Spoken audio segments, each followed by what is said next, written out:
सम्यक निधि से पूर हो। वीर प्रभु सम्यक निधि से पूर हो। कर्मदल के दलन करता सिद्धपुर के सूर हो। कर्मदल के दलन करता सिद्धपुर के सूर हो। शुद्धात्मा को साध कर सर्वज्ञ पद को पा लिया। शुद्धात्मा को साध कर सर्वज्ञ पद को पा लिया।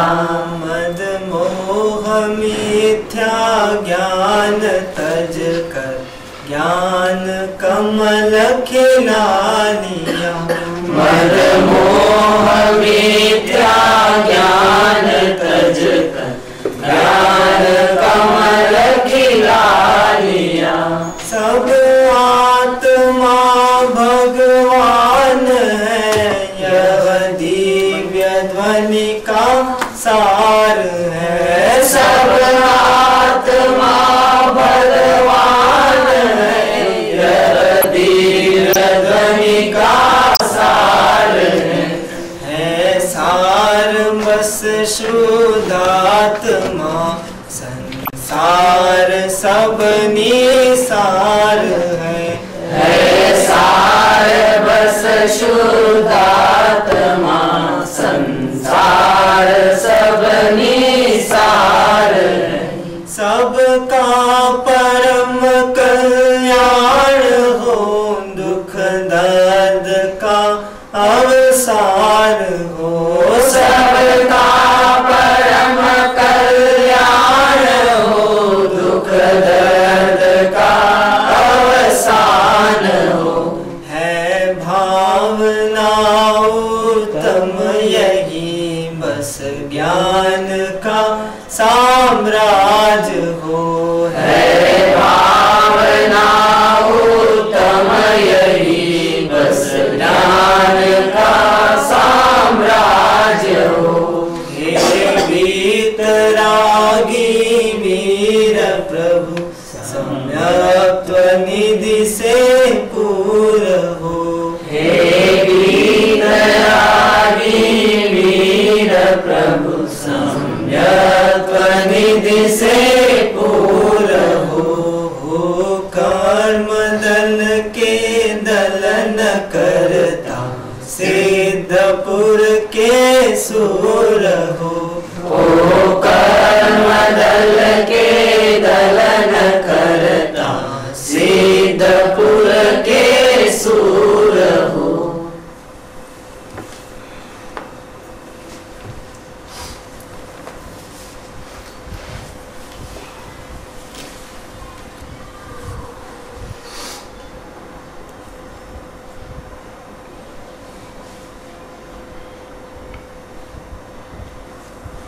नमो अरियंताणं नमो सिद्धाणं नमो आयर्याणं नमो वोज्जायाणं नमो लोये संवसावं नमो समय साराय स्वं बुद्ध्या चकास्ते चित् स्वभावाय भावाय सर्वभावांतरचिते।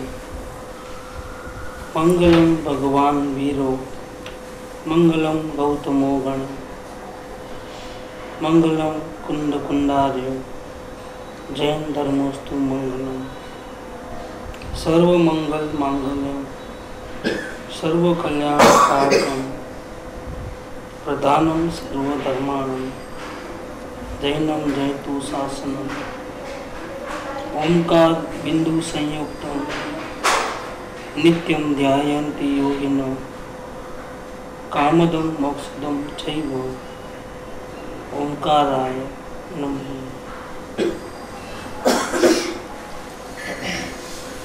श्रीमद् राजचंद्र वचनामृत पत्र नंबर 108।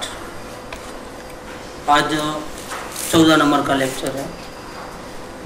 जो 16 गलती बताई है उसमें पहली 2 मेरा तेरा वाली, और बाद की जो 3 है वो भविष्य, भूतकाल और वर्तमान के आग्रह के बाद में।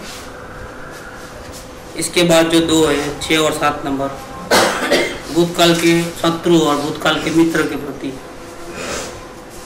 याद करके जो फसाए होते हैं उसकी बात है। 8 और 9 वर्तमान काल में जब हम आत्मा कल्याण के लिए तैयार हुए हैं तब कुछ परिस्थिति विपरीत है और कुछ परिस्थिति अनुकूल है। विपरीत है तो हम उसको मानते हैं कि मुझे आगे बढ़ने में रुकावट दे रहे हैं लोग सब। इसमें परिवार वाले खास आते हैं, सोसाइटी होती है कि अगर हम स्थानकवासी और दिगंबर का सुनने जाते हैं तो परेशानी हो जाएगी। श्वेतंबर देरावासी और स्थानकवासी में गए तो परेशानी हो जाती है। अन्य धर्मों में से इधर आए तो ही परेशानी हो जाती है। समाज को मालूम पड़ा तो प्रॉब्लम हो जाएगी। क्या कोई नहीं चाहता कि अपना एक टीम को छोड़ करके कोई दूसरी टीम में जाए। ये संप्रदायवाद है और आजकल इस पंचम काल में तो बहुत ही है। क्या अपने अपने वाड़े बना के रखे हैं और एक वाड़े में से अगर दूसरे में गया या एक ज्ञानी के पास से दूसरे ज्ञानी में गया तो वो ज्ञानी का मुंह उतर जाएगा कि आप मेरे को छोड़ करके उधर चले गए क्लास। उसके साथ साधर्मी लोग जो दूसरे होते हैं वहाँ पर जिनसे अपन पहले मिलते थे, उनको जब मालूम पड़ेगा कि आजकल आप दूसरी टीम में गए और दूसरे गुरु के पास भटक गए, उनको ऐसा लगता है कि आप क्या हो गए, भटक गए। लेकिन आप भटक रहे हो कि सही रास्ते पे हो, इसका निर्णय दूसरे क्यों लेंगे, आप लो ना। और आपकी आत्मा क्या जवाब देती है? परम गुरु कौन है? परम गुरु, गुरु को भी जानने वाला वो परम गुरु है। गुरु को किसने बताया? गुरु ने कहा कि मैं गुरु हूँ। किसने कहा? आत्मा। वो परम गुरु है। जहाँ हमारा अंतर थरता है, अंतरडीमा जहाँ थरावपन हुआ है, सामने वाला नहीं बोले लेकिन हमको लगा कि अब हमको सरेंडर होना है, इसमें ही हमारा हित है, इनकी हर बात मानना है, तो समझना कि वो हमारे अंदर के परम गुरु की आवाज आई है। वो जो बोले वो सही है। जहाँ वो अपने को शांति मिले वहीं वो लेके जाएगा, अपने को वहीं स्टैंप लगाएगा। गुरु बोले ना बोले लेकिन आप वहाँ स्टैंपिंग लगाओ। अभी हमारी दूसरी बुक आने वाली है ना, सर्वभाव समर्पण की, उसके कवर पेज में बैक साइड में लिखा है गुरु को मानो या न मानो, गुरु को मानो या न मानो, कोई फर्क नहीं पड़ता है। गुरु नहीं चाहते कि आप उनके पैर छुओ, लेकिन ख्याल रखना अगर आगे बढ़ना है तो गुरु की मानो। क्या गुरु कहीं आए और चले गए,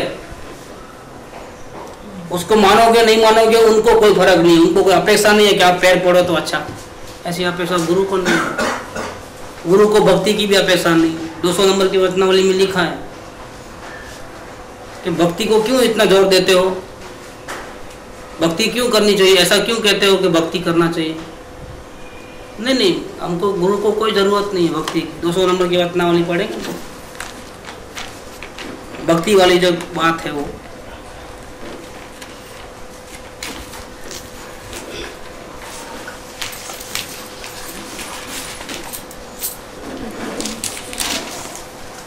यद्यपि ज्ञानी भक्ति की इच्छा नहीं करते, ज्ञानी को नहीं चाहिए टोली शिष्यों की,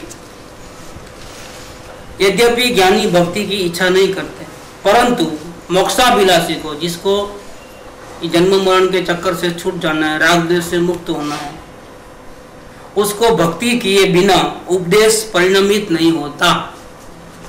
सुनेगा, यहाँ से निकाल देगा, सुनेगा और बुद्धि में भरेगा और फिर वो स्टोर करके जहाँ जाएगा वहाँ बड़बड़ बड़बड़ करेगा, यहाँ से निकालेगा। परिणमन करने के लिए कान से नहीं निकालना, मुंह से नहीं निकालना, अंदर में चले जाना, बाहर निकलना ही नहीं, और सहज अपने आचरण में वो अपने आप व्यक्त हो जाए। आचरण से व्यक्त होना चाहिए। आपके जो नेगेटिव पॉइंट्स है जीवन के बाहर दिखने वाले, वो अंदर में गुरु का उपदेश जो अंदर में जाएगा ना, तो वो अपने आप नेगेटिव पॉइंट दूर हो जाएंगे। और सबसे पहले आपके घर वालों को मालूम पड़ेगा कि आप बदल गए हो, और फिर वो घर वाले ही आएंगे आपके पीछे पीछे कि आप कहाँ जाते हो, क्या करते हो, चलो मेरे को लेके जाओ। क्या या दो फ्रेंड होंगे तो आएंगे, या फिर घर वाले, अगर एक को शांति मिले तो दूसरा आएगा। क्यों ऐसा होता है? क्यों ये अपने आँख का रोग होता है, वो कंजक्टिवाइटिस ऐसा है, चेपी रोग है। इसमें एक एंटर हुआ ना, समझ लेना उसके घर में कोई ना कोई आएगा, या तो अड़ोस पड़ोस या मित्र में से कोई भी आएगा। क्यों? कि सबको अटैचमेंट बहुत रहता है अपने घर वालों से, अपने अड़ोस पड़ोस से, अपने मित्रों से। वो चाहता है कि जब मेरे को इतना सुख मिलता है और इतना इजी रास्ता है, तो क्यों नहीं दूसरों को मिले। इसमें पैसा तो लगने वाला नहीं है, कोई यहाँ फीस तो लगती नहीं है, मेंबरशिप फीस नहीं है यहाँ पर। उपवास नहीं करना है, माला नहीं फेरनी है, भक्ति नहीं करना है, कुछ नहीं करना है। इतना इजी है तो फिर चलो ना, सबको बांटो ना, जो कमीशन मिलेगा वो जमा कर देंगे। कमीशन तो ऊपर वाला देगा। हर किसी को नहीं मार सकते, हर कोई आता भी नहीं है, उतना लग नसीब होना आने के लिए भी। क्या मुफ्त का माल नहीं है कि मिल जाएगा, ये आएगा तो सीधा बाहर ही जाएगा। तो जिसको शांति का एक अंश भी अंदर में होगा तो वो डेवलप होगा, तो वो ठहरेगा यहाँ पर। यहाँ के लड्डू पेड़े थोड़े बांट रहे हैं, ऐसा तो कुछ है नहीं। कोई जंतर मंतर की पैसा बढ़ जाए कि कोर्ट में केस जीत जाओ, ऐसा कुछ थोड़ा है, ऐसा कुछ भी नहीं है। दुश्मन को हार हो जाए, हमारी जीत हो जाए, यहाँ लांच इस वक्त चलती ही नहीं है। यहाँ शुद्ध अंतकरण चाहिए। सुधांशु जी महाराज तो हजारों लोग जमा हुए। हाँ, मंत्र अंतर करते होंगे, प्राइवेट में कुछ कान में कुछ बोलते होंगे। हमारे पिताजी को बोले थे, हमारे पिताजी को कान में बोले थे साधु महाराज। मैं बात कहूँ, किसी को नहीं बोलना। देखो बोल देता हूँ, ऐसे मेरे को बोलना नहीं चाहिए लेकिन बोल देता हूँ। क्या है, जब हम श्रद्धा से गए उधर, तुझको संकित हो गया है। क्या बोले? तुमको इतनी रुचि है समय देवगुरु शास्त्र की, तुझे समय दर्शन हो गया है। अब एक काम करो, अब आगे बढ़ना है। हाँ बढ़ना है, टका मुंडा करा के मेरे जैसा हो जाओ, मेरा चेला बन जाओ। क्या बोले? उनको वही चाहिए। साधुओं को क्या चाहिए? चेले चाहिए। देखा कोई भोला भाला गरीब आदमी है, गरीब मतलब उसको आत्मकल्याण की थोड़ी भूख है, तो उसको कान में बोल लेते हैं। बोलोगे तो, अगर आप किसी को बोलोगे ना, तो संकित चले जाएगा आपका। पिताजी बोलते थे मेरे को ऐसे फंसाया गया, और मैंने निश्चय कर लिया कि मुझे साधु बन जाना है। 125 बाधाएं ले ली, और इतने पागल हो गए उस साधु के। ऐसा कोई बोलेगा तो फिर चढ़ा देगा ना, सर्टिफिकेट मिल गया तो क्या होता है, फिर तो दुनिया कुछ भी कहे हम नहीं मानेंगे, हम तो इनकी बात मानेंगे, क्योंकि छपरे पे बिठा दिया ना, पहले ही संकित हो गया है। और फिर क्या हुआ, किसी की बात नहीं सुने, तो हम सबका अच्छा होने वाला होगा कुछ, मेरा तो खास तौर पे। क्यों? उनके हमारे पिताजी की दुकान के बाजू में 4-5 दुकान छोड़ करके बाबू भाई मारवाड़ी का दुकान था, दोनों की सेम लाइन थी। क्या? लेकिन हम लोग स्टील के बर्तन रखते थे, वो पीतल के रखते थे, इतना ही। रात को दोनों 8 बजे दुकान बंद करके चर्चा विचारना धर्म की करते थे, बड़ाइयाँ मारते थे। नहीं बोलते हमारे गुरु सच्चे, बोलते हमारे कांजी स्वामी सच्चे, ऐसा करके फाइटिंग चलती दोनों। इसमें उसको मालूम पड़ गया बाबू भाई मारवाड़ी को कि ये साधु बनने वाला है। 2 महीने के बाद दीक्षा का डेट फिक्स हो गया है, और वो जाएगा, और 5 बच्चे भूखे मरेंगे, वाइफ रोते रहेगी, और ये इसकी तो प्रॉब्लम हो जाएगी बहुत बड़ी। और वो भी साधुपना तो है नहीं, गुरुदेव तो मना करते हैं, साधुपना सच्चा नहीं है। आत्मज्ञान के बिना साधुपना कैसे हो? तो उसने क्या, देखो भैया तुम इतने वैरागी हो, तुमको ज़्यादा कुछ बोलना का मेरे को भी नहीं होता है, और मैं तुझे समझा नहीं सकता हूँ, क्योंकि मैं भी भटक रहा हूँ। क्या? कानी समय के चेले थे लेकिन भटक रहे थे वो भी। लेकिन एक मेरे गुरु में बहुत ताकत है, तुम जाकर के सोनगढ़ जाओ, पहले उनसे अपनी बात बताओ, समझो, उनसे पर्सनल राय लो, उनके लेक्चर सुनो, फिर तुमको पसंद आए, तुमको पसंद अगर नहीं आए तो तुम साधु बन जाना। नहीं तुझे कुछ लगे कि नहीं इस बात में कोई दम है, तो तुम थोड़ा अभ्यास करके ठहर के जाना, मैं मना नहीं करता हूँ। नहीं मेरे को लेट होता, मैं ऐसा नहीं, तुमको जाना तो पड़ेगा, मेरी बात मानो। इतनी बात नहीं मानोगे मेरी, तो भी उन्होंने बोला नहीं मेरा टिकट आ गया कच्छ की ओर में जाने का है। फिर उसने करुणा से एक जबरदस्त गाड़ी दे दी हमारे पिताजी को। उन्होंने कहा कि अगर तू नहीं गया ना गुरुदेव से मिलने सोनगढ़, तो 2 बाप के है ऐसा समझूंगा मैं। क्या बोला? अब ये बर्दाश्त के बाहर थी ये बात। तो बोले ऐसा है तो मैं टिकट कैंसिल कराता हूँ और मैं 4 दिन सोनगढ़ रहूँगा, बाद में जाऊँगा आगे कच्छ में। कैसा भी रास्ता तो वही पड़ता है, बम्बई से अहमदाबाद, अहमदाबाद से फिर आगे विरंगम से जाके आगे गए तो कच्छ आता है, और इधर भावनगर की इधर मुड़ गए तो सोनगढ़ आता है। अब तुम इतना बोल रहे हो तो मेरे को ये तुम्हारा ये गाली जो है ना अंदर में चुप गई है, तो मैं जाऊँगा। कभी कभी गाली भी देना, क्या जीवन टर्न होता है। यहाँ से चले गए सोनगढ़, और वहाँ पर गुरुदेव के ये 66 की बात है, नरक गति के वर्णन चल रहे थे। 6 डाला के ऊपर गुरुदेव का प्रवचन था, और इतना जबरदस्त प्रवचन कि अगर थोड़ी बहुत जो दुख हुए और जावे ना वहाँ तो वहीं समझो सरेंडर कर देवे, ऐसे प्रवचन। आंख में से आंसू चले जावे, और गुरुदेव की भाषा बोलो तो बहुत सुपर। नरक गति के वर्णन चल रहे थे, और नरक गति के बारे में सब साधु महाराज को पूछते थे, लेकिन कोई बराबर जवाब देता नहीं था।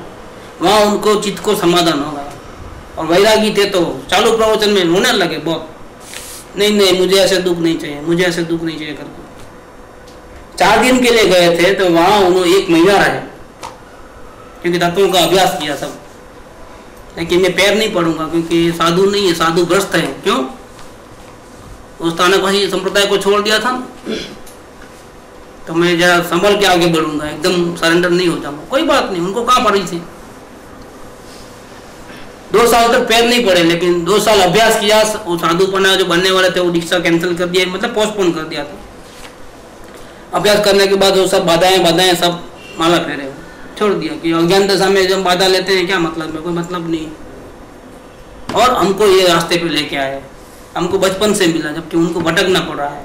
हमारे पिताजी को इतना हमारे लिए बहुत अच्छा था, डायरेक्ट हमको सच्ची बात सुनने को मिल गई, गुरुदेव की कृपा, हमारे पिताजी की कृपा इसमें। इसलिए अवलोकन बुक में मैंने हमारे पिताजी को, माताजी को, दोनों को नमस्कार किया है। गुरुदेव से पहले उनको नमस्कार किया है। इस बुक में सबसे पहले सिद्ध भगवान को नमस्कार किया। क्यों? कि कोई एक सिद्ध भगवान बना तभी मैं निगोद में से बाहर निकला, और फिर यहाँ मनुष्य बहु में क्यों आया? किसकी कृपा से? माता पिता की कृपा से। और एक तो बर्थ दिया, और दूसरा गुरु से मिलवाया, और थर्ड जो उपकार है वो गुरु का है। क्योंकि जब उनके पास गए तो हमारा जो बहुरोग का जो था वो चक्कर मिटा दिया, ऐसा मंत्र दिया कि वो अंदर में काम करके वो खत्म किया। तो इस प्रकार से कान में बोलते हैं फंसाने के लिए, लेकिन फंसना नहीं है। यहाँ कोई ऐसा प्रलोभन नहीं है, कोई लड्डू पेड़े नहीं है किसी प्रकार का। आपको शांति चाहिए, वेलकम। दूसरा कुछ चाहिए, भैया हमारे पास कुछ है ही नहीं देने के लिए। बिल्कुल क्लियर बात करना, किसी को धोखे में क्यों रखे हम कि हम ये कर देंगे ना, वो कर देंगे ना, ऐसा कर देंगे, ऐसा कुछ नहीं हो, कोई टिकेगा भी नहीं। और ये बात भी सुनने को उसको ही मिलेगी जिसको शांति की भावना है। यद्यपि ज्ञानी भक्ति को नहीं चाहते, लेकिन मोक्षाभिलाषी को वह किए बिना उपदेश परिणमित नहीं होता है। कान में से बाहर निकल जाएगा या फिर मुंह से बक बक करके निकाल देगा, पंडित बन जाएगा, ज्ञानी नहीं बनेगा, मुमुक्षु भी नहीं बनेगा। इसीलिए मुमुक्षु को ज्ञानी की भक्ति अवश्य करनी चाहिए, ऐसा सत्पुरुषों ने कहा है। सत्पुरुष ने नहीं, सत्पुरुषों ने बहुवचन युक्त किया है। जितने भी ज्ञानी है सबने भक्ति करने को कहा है। देखो, भक्ति बहुत जरूरी है, अभिमान को खत्म कर देती है, शोषण को खत्म कर देती है। सबसे बड़ी बात क्या है मालूम है? भक्ति की। समझो हम कुएं में गिर गए और अपने आप तो बाहर निकल नहीं सकते ना, ऊपर से कोई हमारी बुमाबुम को चीस को सुन करके नीचे देखता है तो हम फंस गए हैं गड्ढे में। तो वो हमको निकालने के लिए क्या करेगा? खुद तो नीचे नहीं आएगा ना, क्या करेगा वो? अच्छा रस्सी डालेगा, तो रस्सी का बाहर किसको उठाना है? खींचने वाले। पूरा बोझा किसके ऊपर है? हमको क्या करना है?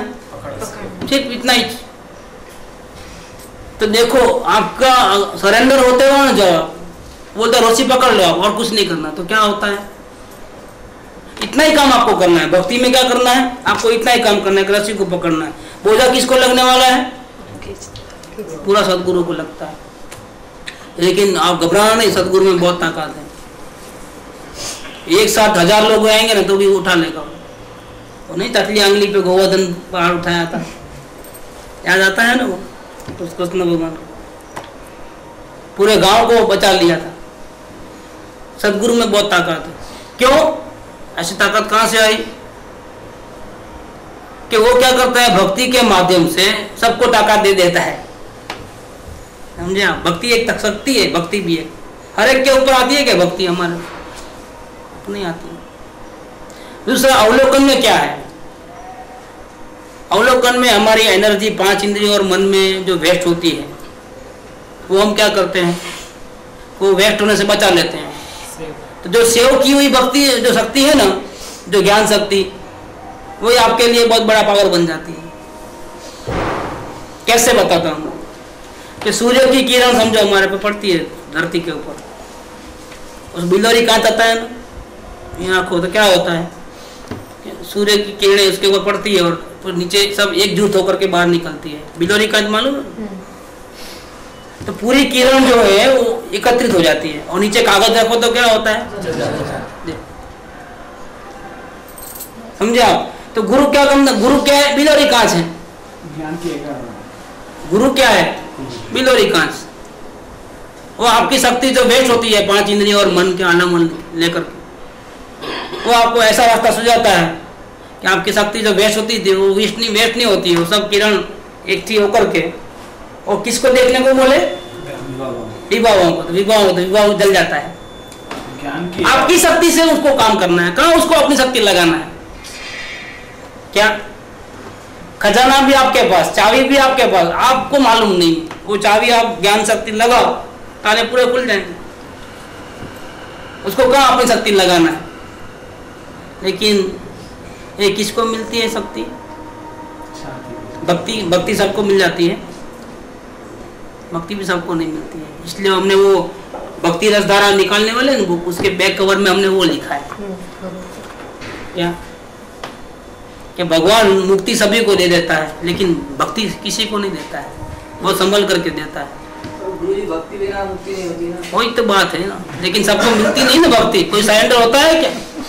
2 साल से सुन रहे लेकिन सरेंडर नहीं हो रहा है, 3 साल से सुन रहे लेकिन सरेंडर नहीं हो रहा है। अवलोकन होता है, रुक जाता है, होता है, रुक जाता है, लेकिन सरेंडर नहीं होते हैं। फिर भी क्यों नहीं होते हैं? क्योंकि इतनी सस्ती नहीं है जो भक्ति मिल जाए आपको। एक टाई पहन के कोई अगर दुकान पे आ जाए, आपने कुछ अच्छा बूट अच्छा शर्ट इस्त्री वाइट, साहब मेरे को नौकरी पर रख दो, क्या? फिर ऊपर से बोले जो दोगे चलेगा क्या? साहब मेरे को भूखा हूँ, नौकरी पर रखो, घर में माँ बीमार है, वो है, नौकरी नहीं है, टाई पहन के आया है, शर्ट एकदम पसंद, up to date, Gora Gora makeup अच्छा करके आया है, बूट नौकरी देना है। इधर से पूरा लाइन से दुकान है ना, सब में जाता है। नहीं नो वैकेंसी नहीं, जो देंगे चलेगा। अभी आप 50 दुकान घूम के आया हूँ, अभी आपके पास आप जो दोगे मैं तो झाड़ू निकाल लेता हूँ। क्या रखोगे नौकरी पे? रखोगे क्या? रखोगे तो नहीं, लेकिन उसको लेबल क्या लगाओगे मालूम है? इसका इरादा नौकरी का नहीं लग रहा है, जरूर दाल में कुछ काला है। तो भैया नौकरी भी नहीं मिलती है, भक्ति कहाँ से मिलेगी? भक्ति मिलेगी तो तीर जाओगे, लेकिन भक्ति मिलती नहीं है। जिसको 100% प्योर शांति की भावना होती है उसको ही भक्ति मिलती है। उसके लिए भी योग्यता चाहिए। तो मेहनत तो पूरी गुरु करते हैं। अगर आप भक्ति करते हो तो मेहनत कौन करता है? रस्सी कौन खींचता है? फिक्र किसको रखनी है? आपको तो नहीं रखनी है। किसको रखनी है? आप तो चरण में अपने सर्वभाव देकर के छूट गए, आप अब फंस गया, गुरु फंस गया। आप डायरी लिखो और जवाब नहीं दिया तो, क्योंकि नहीं बोलते हैं बॉल अभी आपके कोर्ट में है, The ball is in क्या? Ball is in your court. Ball is in your court. अभी आपने लिख के दे दिया ना, अब मरा मैं, क्योंकि बॉल मेरे कोर्ट में, अब मैं जवाब नहीं दूं तो मैं पागल हूं। तो कुछ ना कुछ तो यस नो कुछ भी जवाब तो देना ही पड़ेगा। कम से कम कुछ नहीं तो मुझे रिमार्क नहीं देना है, उतना तो लिखना ही पड़ेगा। डायरी दिया ना, अभी अब समझो डायरी दिया तो अभी 1 घंटे में ले जाए तो ठहरने को भी तैयार है, अगर 1 घंटे में मिलता है, क्योंकि वो काय के लिए मालूम है, वो लाल रिमार्क के लिए, इसके लिए कॉम्पिटिशन जल्दी किसको मिलता है। आज 2 लेक्चर है तो मेरे को तैयार हो जाना पड़ा, मैं सब बाद में करूँगा, अकाउंट मतलब ये सब तैयार कर दो, क्योंकि बॉल मेरे कोर्ट में, कल अभी मैं दे दूंगा तो आपके कोर्ट में आ जाएगा। 7 दिन तक क्या 7 दिन तक भी छुट्टी है, बहुत आराम रिलैक्स है।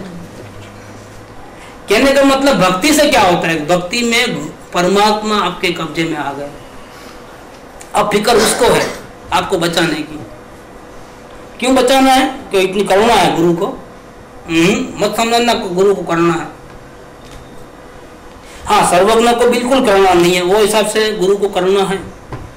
सर्वज्ञ तो पूर्ण वितरागी, उनको दया बया नहीं रहती है, कभी भी बिल्कुल नहीं रहती है, 1% भी नहीं रहती है। अगर वहां समोसर में जाकर के सर्वज्ञ देव को गालियां दो और 7वीं नरक का आयुष्य बांध लो तो भगवान आपको ये नहीं कहेंगे कि भैया तुम क्यों बेकार का नरक में जाने का काम कर रहे हो, गालियां देकर के तेरा ही नुकसान होता है, कभी नहीं बोलेंगे। क्यों? पूर्ण वितराग, जरा भी बोलेंगे नहीं। मुनिराज के पास जाओगे तो आप वो आपके घर पे आएंगे तो बोलेंगे नहीं, सवाल भी नहीं है। आचार्य देव की आज्ञा है कि अगर कोई मुनि आहार लेने के लिए नगर में जाते हैं तो उनको 100% मौन रहना है। धर्म की बात भी पूछे ना आत्मा की तो भी वहां बोलना नहीं है, और मुनिराज को तो अधिकार भी नहीं उपदेश देने। अगर किसी को भी अगर अधिकार है तो शहर में रहने वाले जहां मुनिराज रहते हैं वहां आए, अगर वो भी आचार्य के पास आवे और अगर उसकी योग्यता हो और आचार्य का ध्यान उसके ऊपर गए तो उपदेश देते हैं, नहीं तो बड़े बड़े चक्रवर्ती आके पैर पड़े तो भी उपदेश नहीं देते हैं। क्यों?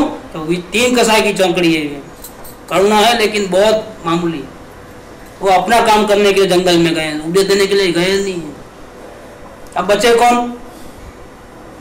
पंचम गुणोत्तन वाले, व्रत तप वाले, अनुव्रत वाले, श्रावक और अविरति सम्यक दृष्टि। इसको व्रत नहीं है, पचकान नहीं है, कुछ नहीं है। व्रत वाले तप वाले तो बहुत मुश्किल है, पंचम गुणोत्तन वाले इस काल में। अभी कौन बचे? जिसको व्रत नियम नहीं है, ऐसे कोई सम्यक दृष्टि कहीं कहीं भी हो तो वो आपको घायल ले सकते हैं। उनमें करुणा है, लेकिन आप ऐसा मत समझना कि सबके ऊपर करुणा करेंगे। जो योग्य होंगे उसके ऊपर करुणा करेंगे, बाकी टाइम सेव करना चाहते हैं, वो अपना टाइम देने का नहीं चाहते हैं। आप में अगर योग्यता है, 100% प्योर शांति की भावना है तो फिर उनको करुणा आएगी आपके ऊपर। अगर आप में अगर वो भावना नहीं है, भावना में इम्प्योरिटी है, तो थोड़ी देर तक, थोड़े दिन तक ही साथ देंगे, साथ डायरी में भी, बाद में बोलेंगे कि नहीं, बाद में हमेशा वो पढ़ेंगे भी नहीं। आखिरी लाइन, शांति की भावना बढ़ाओ, एक ही बात, खत्म। कुछ बोलेंगे नहीं, कोई रिमार्क नहीं, कुछ नहीं, सपोर्ट नहीं करेंगे, करुणा नहीं करेंगे। ऐसा फालतू टाइम कौन वेस्ट करेगा? एक तो टाइम बहुत वैल्यूएबल चीज है, फिर अपना काम नहीं करके दूसरों के पीछे क्यों इतना टाइम, 1-2 घंटा वेस्ट करना? कौन बोला? ये तो कुछ लोग इतने शांति की भावना वाले तैयार है, तो फिर अगर रस्सी पकड़ना ही नहीं है तो काय को डालेंगे रस्सी? कोई पकड़ने वाले हैं तो फिर चलो उठा लेंगे बोझा, हमारा कोई ज्ञान जाता नहीं, पकड़ लेंगे, चलो उठा लो। लेकिन भक्ति करोगे तो फंसेगा कौन? आप तो फ्री हो, आपको तो सिर्फ रस्सी पकड़ना है, बाकी कौन उठाने वाला है? सब सदगुरु को उठाने वाला है। इसीलिए सदगुरु को करुणा सागर कहते हैं, उसको परमेश्वर भी कहते हैं। ज्ञानी पुरुष અને પરમાત્મામાં કોઈ અંતર જ નથી। જે કોઈ અંતર માને છે તેને માર્ગની પ્રાપ્તિ થવી પરમ વિકટ છે। 223 नंबर। बहुत ये सदगुरु की बहुत बड़ी कमाल है कि पारसमणि तो लोहे को सोना बनाता है, पारसमणि नहीं बनाता। जबकि सदगुरु ऐसे ऐसे हैं, पारसमणि से ही बढ़ के हैं। क्यों? क्यों? पहले तो शिष्य को कभी शिष्य के रूप में देखते ही नहीं है, क्या ये मेरा शिष्य है करके, वो परमात्मा के रूप में देखते हैं। जब भी वो नमस्कार करता है तो भी उसको क्या दिखता है? गुरु को परमात्मा है, ये परमात्मा बनने योग्य है। तो देखते ही परमात्मा की दृष्टि से देखते हैं, और जो उनको ज्ञान मिलता है सामने वाले को, तो उसको गुरु अपने जैसा बना लेते हैं। लोहे को सोना नहीं बनाते हैं, लोहे को पारसमणि बना देते हैं कि एक एक शिष्य यहाँ से निकलेगा अगर आत्मज्ञान लेकर के, 8-10 को खींच के लेके आ सके, इतनी ताकत है। क्योंकि इसकी सुगंध है ना, फैलेगी बाहर चारों ओर।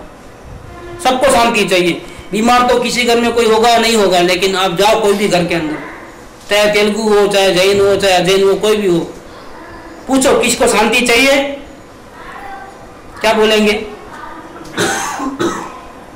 दुनिया में जितने भी लोग मिलेंगे सब अशांत लोग हैं, और सबको शांति चाहिए। किसको नहीं चाहिए शांति?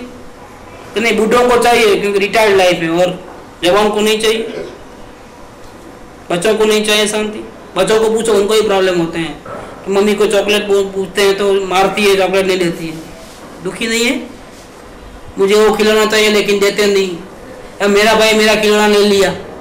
दुखी नहीं है? वो भी दुखी है। जीव मात्रा को शांति चाहिए, और घर में मिलेंगे आपको शांति चाहने वाले। और सदगुरु क्या करते हैं? शांति थोड़े देते हैं, शांति का रास्ता बताते हैं। इसलिए अभी मेन टॉपिक पे आ जाए अपन कि वर्तमान में अगर कोई सदगुरु मिल जाए तो वो शुभ निमित्त है कि नहीं है? इनका क्वेश्चन था आज के लेक्चर के बाद पूर्वी का, कि क्या करें हम। आप बोलते हो कि किसी को अशुभ निमित्त मत मानो, किसी को शुभ निमित्त मत मानो। अब सदगुरु को कहाँ रखें? दो निमित्त तो दो ही होते हैं, या तो शुभ या अशुभ। सदगुरु किस में चले जाएंगे?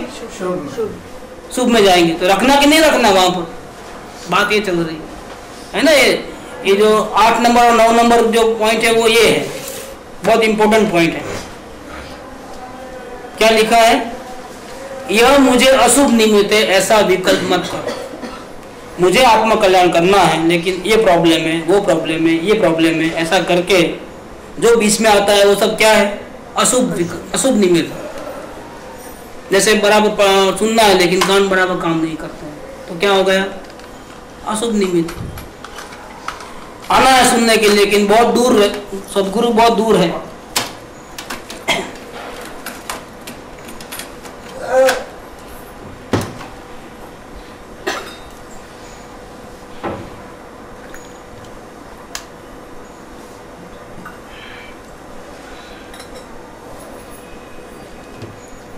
सत्संग में जाना है लेकिन बहुत दूर है, और रोज रोज ऑटो किराया नहीं खर्च सकते हैं, तो गरीबी क्या है? अशुभ निमित्त। जाना है लेकिन घर में मना करते हैं कि नहीं, घर का काम करके जाओ, अशुभ निमित्त है। काम वाली को बोलते हैं कि भैया तुम 10:30 के बाद आना, लेकिन नहीं, वो बोलती नहीं मेरे को तो यही टाइम मिलता है और हमको उसी टाइम में सत्संग जाना है, तो क्या है? अशुभ निमित्त। बच्चों को टिफिन भिजाना है, तैयारी करना पड़ता है, तो क्या हो गए सब? हमको आत्म कल्याण करना है और उसके लिए सत्संग करना चाहते हैं, लेकिन क्या करें, इतने सारे प्रॉब्लम है। किसी को घर वाले मना कर देते हैं कि नहीं जाना है, पहले अपने आचरण सुधारो, बाद में जाना। आचरण के ठिकाने नहीं, बड़ों से कैसे बात करना आता नहीं, क्या रोज लेट उठते हो, इतना मगजमारी करते हो, क्या जाते हो? योग्यता नहीं है तुम्हारा, और ये उम्र में तुमको जाने का, बुढ़े हो जाने तब जाना। बड़े लोग ऐसा बोलते हैं, उनको बोलेंगे आप जाओ, फिर मैं यहाँ काम संभालती हूँ, मुझे नहीं जाना ऐसे कथा बथा में। क्या? न खुद को करना है, न दूसरों को करने देना है। ये क्या हो गया? सब अशुभ निमित्त। और चंदू को तो अपने घर वाले बोलते हैं किधर जाते हो, अपने साईं बाबा को छोड़कर तुम किधर जाते हो? क्या? तेलुगु लोग कौम में से आ जाता है ना, तो बहुत तकलीफ है, नहीं जाना। तो उसको गुस्सा आता है, तो फिर वो बोलते हैं वहाँ सत्संग में आते हो गुस्सा करते हो। फिर मैंने उसको सिखाया कि देखो मैं गुस्सा करता हूँ, सत्संग में मुझे सिखाते हैं कि गुस्सा कैसे नहीं करना, इसलिए मैं सत्संग जाना चाहता हूँ। अभी हमको ट्रिक करना पड़ता है कुछ, क्या मैं कोई वहाँ पैर पड़ने थोड़े जाता हूँ, नहीं पैर तो साईं बाबा को ही पढ़ूंगा, लेकिन मुझे बहुत गुस्सा आता है सबके ऊपर, तो मैं क्या करूँ? तो वहाँ गुस्सा कैसे शांत हो वो सिखाते हैं, इसलिए मैं क्या करता हूँ वहाँ पैर पढ़ने नहीं, पैर तो इधर पढ़ूंगा 10 बार पढ़ूंगा, लेकिन मेरे को जाने दो, क्योंकि मैं वहाँ जाऊँगा तो मेरा गुस्सा शांत हो जाएगा, फिर मैं आपके सामने बोलूँगा नहीं। क्या? अच्छा तो जाओ तुम, क्या बोले? इसीलिए कभी कभी क्या करना मालूम है, कोई रोके ना उससे बहुत झगड़ा कर लेना, मालूम थोड़ी फुटाम फुट कर लेना। क्या? फिर वो बोलेंगे इतना करते हो, आप सत्संग जाने दो, शायद सत्संग जाने से मेरा गुस्सा शांत हो जाएगा। बिना वजह तूफान करना, फिर वो जाओ तुम सत्संग। हाँ, अपने को वही चाहिए। देखो ट्रिक से काम करना पड़ता है। बच्चे लोग दवा नहीं पीते हैं तो क्या करती है माँ? नाक बंद करके टपची डाल देते हैं। सांस के लिए तो नाक खोलना ही पड़ेगा ना, मुंह तो क्या करेगा? इतना ही चाहिए।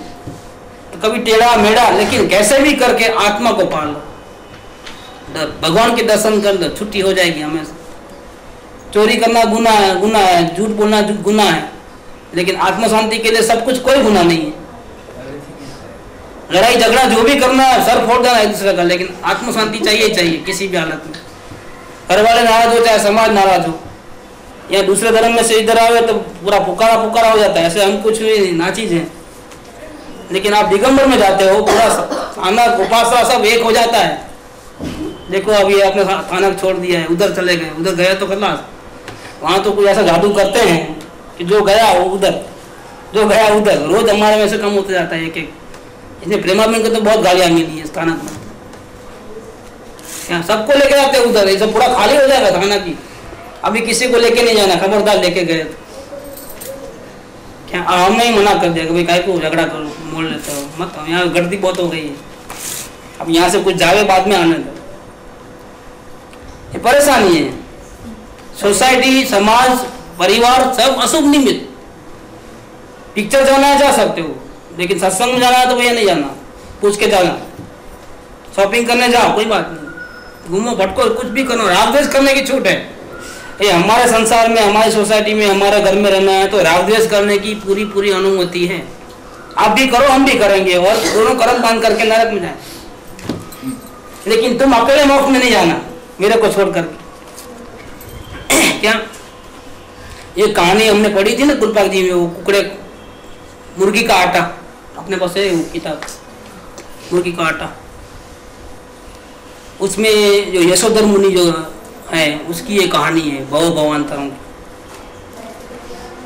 ये राजा राजकुंवर थे, यशोधर मुनि जो थे, उनको कुछ बात पे वैराग्य आ गया। तो उसकी वाइफ ने क्या कहा, वैराग्य आने का कारण क्या मालूम है? कि उसकी जो रानी जो थी राजकुमार की, वो उसका कैरेक्टर ठीक नहीं था, और नौकर के साथ उसने देख लिया। इसने कहीं बारगाम गया था और जल्दी आ गया तो देखा कि रानी ने ऐसा गड़बड़ किया है, तो उसको असार संसार है करके वैराग्य आ गया। तो भावना बढ़ाई कि मुझे संसार नहीं चाहिए, संसार में कोई किसी का नहीं है करके, और डिसीजन ले लिया कि मुझे साधु बन जाना है। तो उसने क्या किया मालूम, जो राजकुमारी ने, तो अगर ये बुद्धू, उसको बुद्धू समझती थी क्योंकि उसको अक्ल नहीं थी, बहुत दिन से अफेयर चल रहा था। अगर ये बुद्धू साधु बन जाएगा तो फिर मेरा जो नाटक है उसके ऊपर अंत आ जाएगा, पर्दा हो जाएगा, इसको जाने नहीं देना है, साधु बनने नहीं देना है। तो उसने क्या किया, आप मेरे को छोड़ के जाओगे तो मेरा क्या होगा करके आंख में से आंसू, नाटकबाजी पूरी की। देखो मेरे को भी चलना है, आप मेरे को ऐसा छोड़ के नहीं जा सकते, मेरे को, मैं भी दीक्षा ले लूँगी, लेकिन मेरे को 6 महीने का वक्त दो। क्या? ताकि एटलीस्ट 6 महीने तक वो अपना चलता रहे। लेकिन इसकी आंखें तो खुल गई थी। फिर भी अगर उसने सोचा कि अगर मेरे साथ में अगर इसका भी हित होता है, अगर कोई सुधरना चाहता है तो फिर क्यों, क्या फर्क पड़ता है, 6 महीने की बात है ना। क्या? इसमें वो फंस गया, लेकिन वैराग्य जबरदस्त। ताकि उसने देखा कि अभी कुछ करना पड़ेगा, तो चलो अपन घूमने जाते हैं करके, घूमने जाते हैं करके गए वो। और कि उसको धक्का दे दिया वहाँ से ऊपर से हिल से, ताकि वो रिक्शा न ले और मर जाए। और ऐसा करके उसने, उसकी वाइफ ने, मतलब रानी ने ही उसको मार डाला, धक्का दे दिया। और फिर आकर के रोने लगी कि कहाँ चले गए, क्या हो गया, ऐसा करके नाटकबाजी करके। ये कहानी है जो रियल फैक्ट है और विक्रमादित्य केवली के मुंह से निकली हुई बातें हैं और इसका शास्त्र बने हुए हैं। इतना बड़ा वॉल्यूम है इसका। शॉर्ट वर्जन यहाँ मेरे पास है बुक हिंदी में, आटे का मुर्गा। कहने का मतलब कि दुनिया वाले कैसे फंसाते हैं, न खुद आगे बढ़ते हैं न दूसरों को आगे बढ़ने देते। और फिर उनकी जो लाइफ देखोगे तो अपने आंखों में से आंसू निकल जाए, ऐसी लाइफ। बर्थ वाइज जो होता है, दोनों का जो मेल बनता है, हम तो पढ़ भी नहीं सकते इतना, मतलब इतना आंख में से आंसू निकले, इतना लिखा है। बहुत आखिरी में उनकी मुक्ति होती है जो राजकुमार थे उनके, लेकिन संसार के जो रंग देखना है तो वो किताब काश पढ़ना है। अभी मेरे पास यहाँ शायद होगी, निकाल के दूंगा, किसी को पढ़ना है तो आटे का मुर्गा, बिल्कुल 100 पन्ने की होंगी, पतली से। और शॉर्ट वर्जन बना करके बनाया है, जबरदस्त है वो। कहने का मतलब कि दुनिया वाले अशुभ निमित्त हैं पूरे। अब आप अकेले हो, अगर आपको आत्मकल्याण करना है तो जंग आपको ही छेड़नी है और आप अपने आप को संभालना है। कोई आपका साथी नहीं है, अकेले हो। लेकिन दोष किसका है? क्यों आपके कोई साथी नहीं है इस मार्ग में? क्योंकि आप पंचम काल में जन्मे हो, इस समय में जहाँ सर्वज्ञ भगवान नहीं है, मुनिराज नहीं है। धर्म के क्षेत्र में मतांतर बहुत है, किसकी मानना, किसकी सही मानना, किसकी झूठ मानना। सब लोग बड़ी बड़ी आत्मा की बात करते हैं, सब बड़ी बड़ी क्रियाओं की बात करते हैं। इनमें सही कौन और गलत कौन कैसे पहचानना बहुत मुश्किल हो गया है। क्या इतना आपके डुप्लीकेशन बहुत हो गया, हर चीज में डुप्लीकेशन हो गया। और महंगा बाजार में एक दुकान है, हम फंस गए थे एक बार कि डुप्लीकेट जो माल तेल का डब्बा था उसका दाम ज्यादा। देखो 100 रुपये बढ़ के, देखने की बात है, ये हिम्मत की बात है। तेल के डब्बे में ज्यादा मिलता नहीं होगा, लेकिन इसने तो ओरिजिनल से भी 100 रुपये ज्यादा रखा। क्यों मालूम है? ताकि लोगों को लगे कि यही सही है। कैसा फंसाते हैं लोग। और लेके आए डब्बा, घर में आके देखा तो डुप्लीकेट लग रहा है, लेकिन रेट तो ज्यादा थे, हम असली समझ के लेके आए। अभी का अभी पैसे कम मिलते हैं तो मिलते हो, लेकिन वापिस करके आओ। उसको बोलो तुम जितना कमाते हो ना पूरा कमा लेना, लेकिन ये दवा वापिस ले लो। सामने जाकर के पूछा तो हाँ ये इसका रिपोर्ट यही है, पूरा डुप्लीकेट माल रखता है। सामने वाले ने बोला ओरिजिनल के भी इतने रेट नहीं, लेकिन किसी को शक नहीं आया इसलिए वो क्या करता है, डुप्लीकेट का रेट भी ज्यादा रखता है। ऐसे भी लोग हैं। ये ठगने वाले बहुत है, लेकिन आप ठगे नहीं जाना, अलर्ट रहना है। और अलर्टनेस कहाँ से लाना? हम तो बुद्धू है, हमको शास्त्र ज्ञान तो है नहीं कुछ। क्या अलर्टनेस कहाँ से लाना? कि अपने प्रयोजन की पकड़ रखना। क्या करना? अमिताभ बच्चन बुद्धू हो गया, फोटो खिंचाएंगे, वो करेंगे, ये करेंगे, लेकिन ये छोटा बच्चा क्यों उसको हरा दिया मालूम है? पेप्सी की पकड़ रखी उसने। क्या किया? तुम कितना भी नाचना है नाच लो, जितना भी, फोटो खिंचा लूंगा, सब कर लूंगा, लेकिन इसको नहीं छोड़ूंगा। ये नजर कहाँ थी? तो बोल, आखिर में वो बोल दिया क्या मुझको आप क्या बुद्धू समझते हो? तो हमको हर हाल में अलर्ट रहना है और ठगे नहीं जाना है। कैसे होगा? अपनी शांति को गोल बना दो। क्या करना? ये हमारी पेप्सी कौन है? शांति। शांति। अब आप नाच लो, पूरी दुनिया वाले नाच लेंगे, लेकिन इसको नहीं छोड़ेंगे। किसको? किसकी मजा ले फिर हमको कोई थक जाए? कोई थकेगा नहीं। शांति को नहीं, शांति को छोड़ा ना गया कि नहीं अभी ज्ञान बहुत मिलता है, फंस गया। यहाँ भक्ति अच्छी होती है, गया नहीं। भक्ति के पीछे जाना, न क्रियाकांड के पीछे जाना, न ज्ञान के पीछे जाना, न कुछ करना, न कुछ न करना है। कोई भी हो आपको अगर बोले कि ऐसा करो शांति के लिए, चौकड़ी लगा देना सीधा, समझ गया मैं जा रहा हूं। अगर कोई बोले कि नहीं ऐसा नहीं करना, समझ गया मैं जा रहा हूं। करने और नहीं करने की बात जहां भी आए, बिल्कुल बिस्तरा पोटला बांध करके नमस्कार करके चले जाने का, क्योंकि रास्ता गलत है। कुछ भी नहीं करना है, शांति के लिए कुछ करना नहीं है, 1 इंच भी आगे नहीं बढ़ना है। क्यों? कि परमात्मा ही है, वहां शांति है, और परमात्मा तो हम हैं। हम कहाँ जा रहे हैं? अब सिर्फ देखना नहीं आता है, ठीक है कोई बात नहीं, जो दिखा दे रहे उसके पास चले जाना है, क्या इतना ही काम करना है और कुछ काम नहीं करना है। तो गुरु में वो ताकत रहती है कि वो आपको अपनी शक्ति बता देता है, आपकी शक्ति से ही वो काम कर लेता है, वो आपको वे बताता है, कोई आपको लेके नहीं आता है। आप में ही शक्ति पड़ी है विभागों से लड़ने की, वो ज्ञान शक्ति जागृत कर देता है। अभी आप ही लड़ाई करते जाओ, सर्वभावार्पण आपको ही करना है, एक्सरे आपको निकालना है, अवलोकन अवलोकन से क्या क्या गलती है वो आपको करना है, वे बता देते हैं। नहीं होगा तो बोलो कि हमारे से अवलोकन नहीं होता है, तो उसका कारण बता देंगे कि ऐसे ऐसे कारण होंगे इसलिए नहीं होता है, उसको रेक्टिफाई करो। सब आपको ही करना है। और विज्ञान कौन करना है कि यहाँ ऑपरेशन भी दूसरा नहीं करेगा, ऑपरेशन का भी आपको तरीका बता देगा, आपको ऑपरेशन भी आपको खुद ही कर लेना है। फिर एक साथ में 500 हो चाहे 1000 हो चाहे 10,000 हो, कहाँ खुद को ऑपरेशन करना है, तो कर सकते हैं, कोई बड़ी बात नहीं। लेकिन हमको लगता है गुरु महान है। क्यों महान है? इतने लोगों को ऐसा कर दिया। गुरु महान नहीं, हम महान है, इसलिए गुरु महान है, क्योंकि हमको शांति की सच्ची भावना हुई। गुरु ने जो बात बोला हमने उसको स्वीकार किया, भक्ति में आए, आज्ञा पालन किया, प्रयोग किया, प्रैक्टिस की दिन रात, और हमने पाया है। गुरु की कमाल नहीं है, आपकी योग्यता की कमाल है।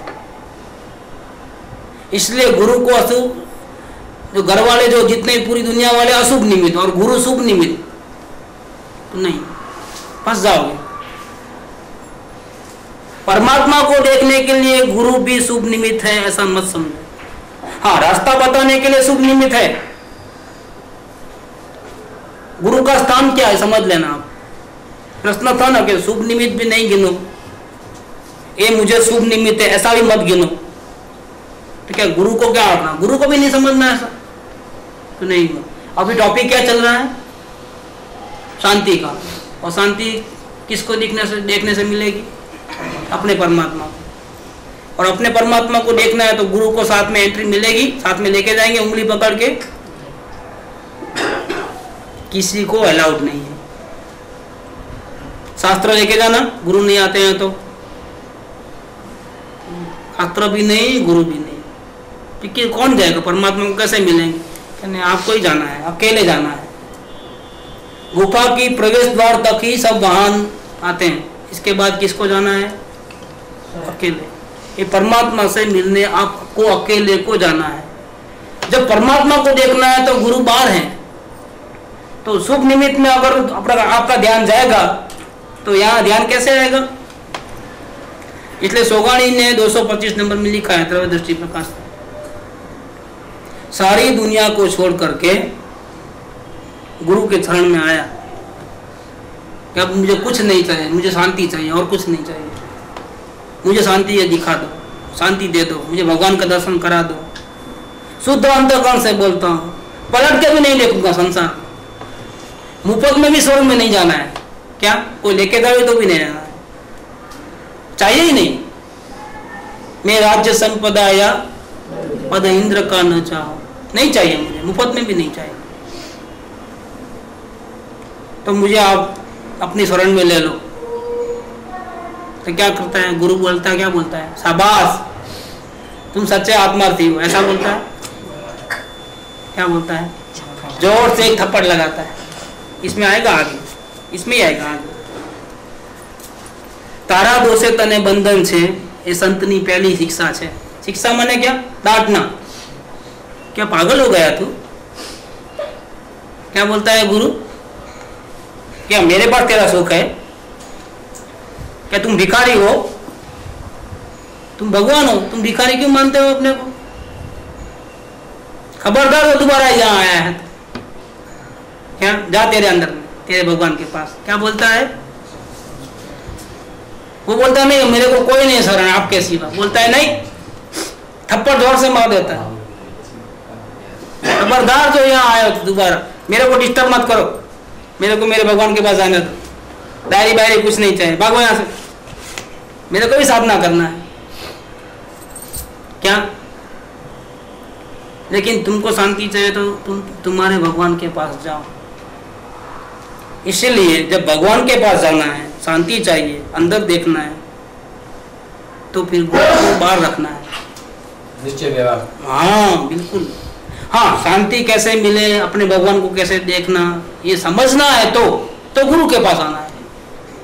समझने में शुभ निमित्त अशुभ निमित्त होते हैं, लेकिन अब समझना नहीं, अब क्या करना है, प्रयोग करना है।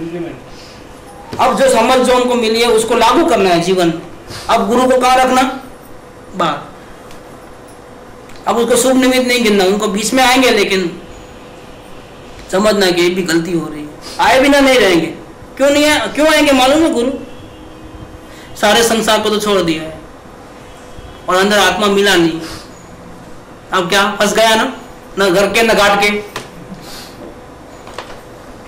अब क्या हो गया, कैसी हालत हो गई अंदर में, वो तो परमात्मा कलर नहीं है, दिखता नहीं है, आवाज नहीं है तो सुननाई में देता नहीं है, स्वाद नहीं है तो चखने में नहीं आता है, उसका कैसा रूप है हमने कभी देखा नहीं आज तक। कैसे मालूम पड़ेगा परमात्मा क्या चीज है। आंख बंद करके देखते हैं, कान सुनना ही नहीं देते हैं, कुछ भी नहीं, अंदर जाते हैं लेकिन दिखता नहीं है। जो डेप्थ में पड़ा है ना, वो डेप्थ तक नहीं पहुंचते हैं। पानी 25 फुट पे और हम कहाँ तक जाते हैं, 24 फुट तक। तो अंदर अंदर अंदर अंदर, लेकिन अंदर जाने के बाद भी कम पड़ता है और वापिस आ जाते हैं। पहले 12 फुट से वापस आए, फिर 15 फुट से वापस आए, फिर 18 फुट से वापस आए, फिर 24 फुट से वापस आए, लेकिन और इतनी मेहनत करते हैं लेकिन मिलता नहीं है। और बाहर में तो सब कट के आए हैं, तो न बाहर के रहे न अंदर जिसके लिए प्रयत्न करते हैं वो मिलता है। क्या हो गया, बीच में लटक गए।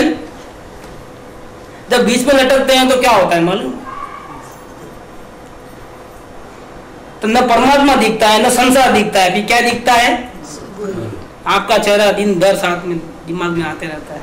सपने में भी आप आते हो, भक्ति की लाइन गुनगुनाते रहते हैं। स्कूटर पे जाते हैं तो भक्ति, दुकान में जाते हैं तो प्रवचन, टैग कान में वो लगा के, जैसे लोग कमेंट्री लगाते हैं ना, चलते फिरते पागल के ऐसा, और एक दूसरे को स्कोर पूछते हैं। तो देखना, मैं तो रियल बोलता हूँ।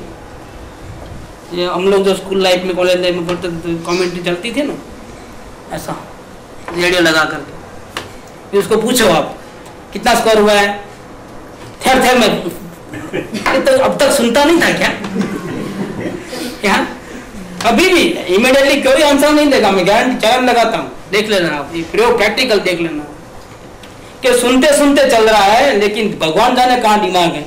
उसको पूछो स्कोर क्या है, ठहरो भाई सुन के बोलता हूँ, रेडी आंसर नहीं रहता है, क्योंकि वो बदलते रहता है ना हर समय में। थोड़ी देर पहले इतना था, 200 पे 4 विकेट थी, लेकिन अभी पूछूं देखता हूँ कैसे हालत है, चेंजेबल है ना वो तो स्कोर तो। फिर ये कान पे लगा के क्या करता है, सब दूध के जैसा हो, कहीं टक्कर भी लग जाए तो कोई दिमाग नहीं रहता है। चलते चलते, खाते खाते, पीते पीते कमेंट्री। यहाँ भक्त को ऐसा हो गया है कि दुकान गए तो भी पेंसिल के वचन, गुर्दे की टैब, भक्ति की टैब कान में लगा के गला खाता है। क्या जाएंगे इसका, संभालो उसको मंगड़े में सब नौकर करेगा ना। अभी अपने को तो क्या कर, अपने का अपना काम कर रहे हैं। ऐसी हालत हो जाती है। क्यों होती है मालूम है ये हालत? आजू बाजू वाले बोलते हैं कि क्या करते हो, क्या पढ़ते हो, दुकान में पढ़ने की चीजें, लेकिन क्या करें, उसको चित्त नहीं लगता है ना कि इधर रंगाई क्यों है, रंग में रंगे गया है, संसार अच्छा लगता नहीं, और परमात्मा के दर्शन प्रयत्न करने पर भी मिलते नहीं, तो कौन होगा साथ देने वाला कौन? तो भक्ति करनी नहीं पड़ती है, भक्ति हो जाती है। इसको बोलते हैं स्वरूप चिंतन भक्ति, जो अवलोकन के प्रसाद से अपने आप आती है। आपको गुरु को आपके पास आने की जरूरत नहीं, आप उनको छोड़ोगे ही नहीं। गुरु के 7 दिन जाते हैं तो क्या छोड़ दोगे, याद नहीं करोगे। 9 से 10 बजेंगे तो गुरु आज नहीं है, सत्संग ये होने वाला है, मिसिंग होने वाला है। क्यों? फिर गुरु ने आपको छोड़ा है क्या? कि कैसे छोड़ेंगे आपको गुरु? क्योंकि आप एक दृष्टि से अलग हो गए, क्षेत्र से अलग हो गए। मानो चित्त में से हटा के देख, बता दो कि 7 दिन तक हम बिल्कुल याद नहीं करेंगे, चलो चैलेंज है, पॉसिबल है? तो फिर गुरु को कहाँ भूल गए, और गुरु ने कहाँ आपको भूल गए? ट्रेन में होंगे तो आज 9 से 10 सब लोग बेचारे क्या करते होंगे, ऐसा नहीं क्या एक क्या प्रेम संबंध होता है ना, एक साइड से नहीं होता है कि आप प्रेम करो भक्ति करो, हमको जरा भी भक्ति नहीं होती, ऐसा थोड़ा होता है। फ्रस्ट्रेशन इतना बढ़ जाता ना कि वो जो दुकान में बैठ के लिखते रहते ना डायरेक्ट तो ग्राहक आ जाए जो दुकान बंद लेता इतना फ्रस्ट्रेशन आ। डायरी का इतना इम्पोर्टेंस हो गया कि वो सेकंड गुरु है। डायरी क्या है, मैं आपको एक होमवर्क देने वाला हूँ 7 दिन में। डायरी से जो जो फायदे होते हैं उसकी एक लंबी सी, जितना पॉइंट ज़्यादा से ज़्यादा लिख सको इतना लिखो, क्योंकि ये अपनी जो बुक छपने वाली है उसमें एंट्री करनी है उसको, वो आगे लिखना है, क्योंकि ये बुक तो पूरे मुमुक्षुओं के लिए है ना, सर्वभाव समर्पण। तो डायरी से जो जो फायदे होते हैं आपको, वो आप सब जो जो अनुभव किए हैं वो आप अपनी डायरी में लिख के लाना। हो सके तो आप डायरी में मत लिखो, एक फुल स्केप पेज में लिखो, जितने जितने पॉइंट आते हैं 1 2 बार 3 बार 4 बार लिख करके बाद में फिर कर लो, सब अपने अपने एंट्रीज दो। ये समझ लो एक ऐसे कंपटीशन जैसा भी समझ लो ना आप इसको। क्या मेरे तरफ से स्पेशल गिफ्ट मिलेगा अगर जो फर्स्ट आया कोई तो क्या उनके साथ मैं कहीं घूमने चले जाऊंगा अकेले, वो क्या बोल जीतते हैं तो क्या है कि वो कि कोई एक्टर के साथ हाथ मिलाते हैं, उनके साथ खाना खिलाते हैं ना, ऐसा कुछ करेंगे अपन। और इनाम में अभी नहीं बोलता हूँ, ऐसा कुछ भी अपन स्पेशली करेंगे, लेकिन एक होमवर्क है कि डायरी से आपको क्या फ़ायदा होता है। कुछ लोगों को ऐसा लगता है कि डायरी सेकंड गुरु है, अगर डायरी नहीं होती तो गुरु के साथ हमारा कोई संपर्क नहीं रहता है। सुनने आते हैं और कुछ ना कुछ नहीं और चले जाते हैं, हमारे प्रॉब्लम ऐसे ही रह जाते हैं, प्रॉब्लम सॉल्व नहीं होते हैं। और डायरी जब गुरु नहीं होंगे तब तो बहुत काम आएगी, क्योंकि वक्त पे जो जो आपको रिमार्क्स मिलते हैं तो उससे क्या क्या फ़ायदे होते हैं। दोबारा भी खुद की डायरी पढ़ो तो भी कितना फ़र्क पड़ता है, और यही डायरी हम दूसरों को देते हैं तो उनके जीवन में कितना परिवर्तन आता है वो भी आप महसूस कर सकते हो। ज़्यादा बड़बड़ क्या करना, उपदेश बड़ी बड़ी देना तो आता नहीं, अपनी डायरी दे देने पढ़ लो तो वो खुद ही समझ जाता है डायरी से। और आजकल के लोग तो बहुत इंटेलिजेंट है। अच्छा नहीं मतलब बुरा नहीं, फिर हम जब अवलोकन करते हैं तो हमारे परिणाम जो है हम डायरी में लिख के व्यक्त करते हैं, फिर बाद में आप बोलते हो कि परिणाम की ओर भी नहीं देखना है। नहीं, हम ऐसा नहीं बोलते, वो सेकंड स्टेज में ऐसा आता है वेद ज्ञान का। अभी अवलोकन का पूरा करो, इसके बाद वेद ज्ञान की बात करो। परिणाम को तो देखना ही है, आत्मा को नहीं देखना है, अभी परिणाम को ही देखना है, क्योंकि आत्मा के आगे परिणाम है। समुंदर वो आत्मा है, लेकिन क्या दिखेगा देखने जाओगे तो समुंदर की लहरें ये समझ लेना। पहले लहरों को शुद्ध करना है। शुद्ध करना है, कैसे करोगे शुद्ध? देख करके। इतना उछाल चलाओ है ना, वो देख करके शांत हो जाएगा मन। हाँ, कहाँ रखोगे संकेत? आएगा तो कहाँ? परिणाम में जो उछल कूदे बिल्कुल न्यूट्रल आ जाना चाहिए। वितराग परिणति में वितराग परमात्मा के दर्शन होंगे, स्लोगन है, हमने लिखा है मेरी डायरी में, कलकत्ता गया था तब, कि हमको अपने भगवान को देखना है, लेकिन राग द्वेष करोगे तो नहीं देख पाओगे। वितराग हो जाओ तो देख लोगे, क्योंकि वितरागता के साथ किसका कांटेक्ट होगा? वितराग का। वितराग परमात्मा को देखने वाले की आंख भी कैसी चाहिए? वितराग चाहिए, उसमें राग द्वेष पड़े हैं और आपको भगवान को मिलना है। हटो यहाँ से। प्रेसिडेंट का अगर अपॉइंटमेंट हो, अगर मिल जाए तो आप ऐसे ही ड्रेस में जाओगे, नई बूट खरीदोगे, टाई, कभी शैम्पू नहीं, अभी शैम्पू सब लगा करके टाई बाई बना करके 5 स्टार होटल में ठहरोगे, ऑर्डिनरी होटल में नहीं ठहरोगे। और बटल नहीं आता है, लेकिन कार हायर करोगे अगर नहीं होगा तो कार में जाओगे प्रेसिडेंट के होटल। हाँ, सब रुआब चेंज हो जाता है, आप देखना पूरा चेंज होता है। ऐसे परमात्मा को मिलने के लिए जो उसका जो कंडीशन है अवस्था की, वो निर्मल होनी चाहिए, वितराग होनी चाहिए, समभाव में रहनी चाहिए। वहाँ किसी के प्रति मन में भी अगर द्वेष है और मन में भी अगर राग है, इवन गुरु के प्रति मन में भी अगर राग है, आपको एंटी नहीं है, समझ लेना। गुरु से प्रेम होना चाहिए, गुरु से राग नहीं होना चाहिए। तो गुरु से प्रेम होगा तो क्या होगा? गुरु की बात मानोगे। गुरु से बिछड़ना अच्छा नहीं लगता है, लेकिन गुरु का ऑर्डर है, ठीक है, गुरु राजी रहते हैं, ठीक है, हमको गुरु को राजी रखना है। तो प्रेम में कुर्बानी होती है और राग में क्या होता है? अधिकार। नहीं, आप हमको छोड़ के नहीं जाना, नहीं जा सकते, नहीं, या फिर हमको ले लो साथ में। ये क्या हो गया? राग है। राग में और प्रेम में बहुत अंतर है। नहीं लेके गए तो गुस्सा आ जाए गुरु के ऊपर, या मन में तो आ जाता है कि अगर देखो पक्षपात कर रहे हैं, ये कर रहे हैं, वो कर रहे हैं, इनको लेके आते हैं, हमको नहीं लेके आते। ये बहुत से आते हैं, दिमाग में नहीं आते, ऐसी कोई बात नहीं। लेकिन जो उसके पुण्य है वो साथ में चलते हैं, जिसके पुण्य नहीं वो नहीं चलते हैं। अब हम क्या करें? लेकिन फिर उनको भी आप उतार दो, गाड़ी में से नीचे उतार दो। आते हैं कि नहीं आते हैं बाबा? हमको नहीं लेके आते और उनको तो हाँ बोल दिया, उनको गाड़ी से नीचे उतारा पहले, तब हम समझेंगे कि आप न्यूट्रल हो। ठीक है, तो हमको न्यूट्रल रहने के लिए किसी को सर्टिफिकेट की जरूरत है क्या? आप बोलो जो बोलना है, रागी बोलो, द्वेषी बोलो, न्यूट्रल बोलो, पक्षपाती बोलो, जो बोलना है सब बोलो। लेकिन मन में भाव आते हैं, देखो ये अपने गुरु भी पक्षपात करते हैं, कुछ लोगों को लेके आते हैं, कुछ लोगों को नहीं लेके आते। तो ये क्या हो गया? ये गुरु के प्रति राग है और राग के कारण द्वेष आया है। तुम अगर मुझको ना चाहो तो कोई बात नहीं, क्या? लेकिन अगर किसी गैर को चाहोगे तो मुश्किल हो जाएगी। नहीं, हमको छोड़ दो कोई बात नहीं, लेकिन दूसरे किसी का हाथ नहीं पकड़ना। खबरदार पकड़े तो गला दबा देंगे। कि मन में वो आता है, लेकिन ये क्या है? ये राग है। प्रेम में तो जैसा गुरु बोले ऐसा, जहाँ रखना है रखो। हम तो क्या है? शरण भाव। पॉइंट है, जो उसको प्रेम गुरु से है उसकी उसने कदर नहीं की। अपन इतना सब शब्द करके बोलना, तुम अगर मुझको ना चाहो तो इतना बोले तो बस है ना। लाइट मोड में बोलना, कोई भी स्ट्रॉन्ग वर्ड यूज नहीं करना, किसी को हर्ट नहीं करना, शांति रखना। अपना टाइम भी पूरा हो गया, अभी भी आज भी 2 ही, आगे बढ़ना ही नहीं होता। 108 जैसा पकड़ दिए है ना। आज 14 लेक्चर भी 7 गलती निकली अब तक, अभी आगे नहीं बढ़ना हो रहा है।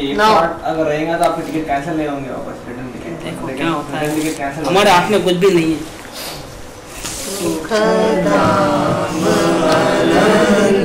सुसंत चरी दिन रात